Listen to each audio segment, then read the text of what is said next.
যে গরিব মানুষ অহংকার বশত চলাফেরা করে, অহংকার করে সমাজে দাম্ভিকতাভাবে ওঠা বসা করে, এই সমস্ত গরিব অহংকারীকে আল্লাহ রাব্বুল আলামিন মাফ করবে না।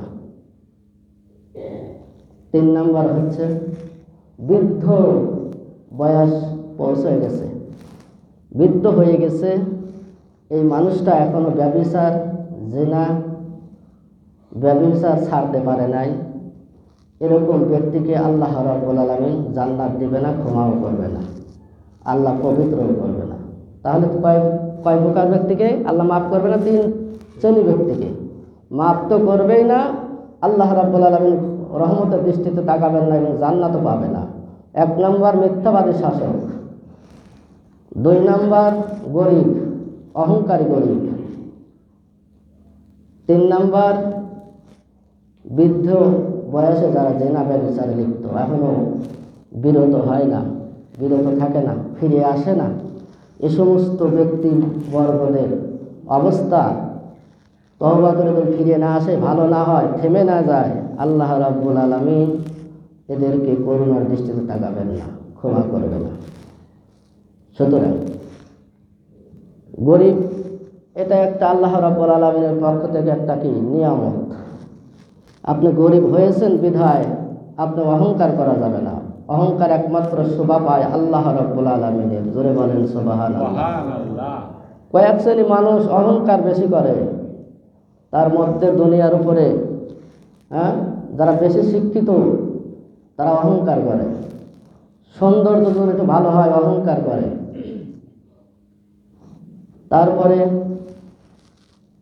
আপনার হঠাৎ ধনী হয়ে গেছে, হঠাৎ ধনী, বোঝেন গরিব ছিল পূর্বে, এখন ধনী হয়ে গেছে, এই অহংকার করে।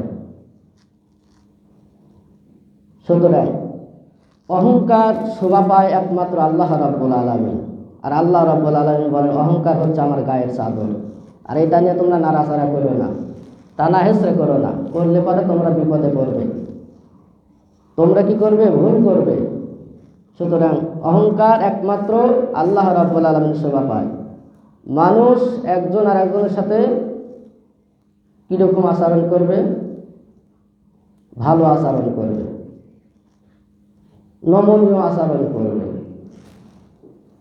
আল্লাহ রাব্বুল আলামিন একজন আর একজনের প্রতি দয়া দেখাবে, ভালোবাসা দেখাবে, এজন্য আল্লাহ রাব্বুল আলামিন সৃষ্টি করেছেন মানুষকে। মসজিদে নববীর মধ্যে একজন বেদিন সাহাবী এসে মসজিদে নববীর মধ্যে যেখানে ইবাদত বন্দেগী করা হয়, নামাজ কালাম পড়া হয়, আল্লাহ বিল্লাহ করা হয়, সাহাবীরা আছে, রাসূলুল্লাহ সাল্লাল্লাহু আলাইহি সাল্লাম আছে। ইতিমধ্যে মসজিদে ঢুকে ওই বেদিন সাহাবী প্রস্রাব করে দিয়েছে, প্রস্রাব ফিরে দিয়েছে।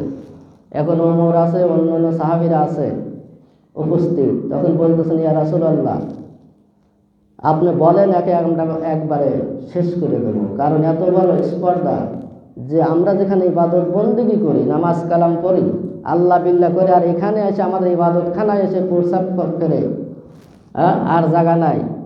আল্লাহ রাসূল বলল থেমে যাও, আল্লাহ রাব্বুল আলামিন তোমাদেরকে মানুষের উপর চড়া হওয়ার জন্য, মানুষের উপর রাগান্বিত হওয়ার জন্য সৃষ্টি করে নাই। আল্লাহ রাব্বুল আলামিন তোমাদের সৃষ্টি করেছে মানুষের উপর সহনশীলতা হওয়ার জন্য। জোরে বলেন সুবহানাল্লাহ। সুতরাং এরকম উগ্র মেজাজ দেখানো যাবে না। তোমরা কি করো? একটা কাজ করো, পানি নিয়ে এসে যেখানে প্রস্রাব ফিরেছে ওই জায়গাটাকে ধুয়ে পরিষ্কার করে দাও। জোরে বলেন সুবহানাল্লাহ।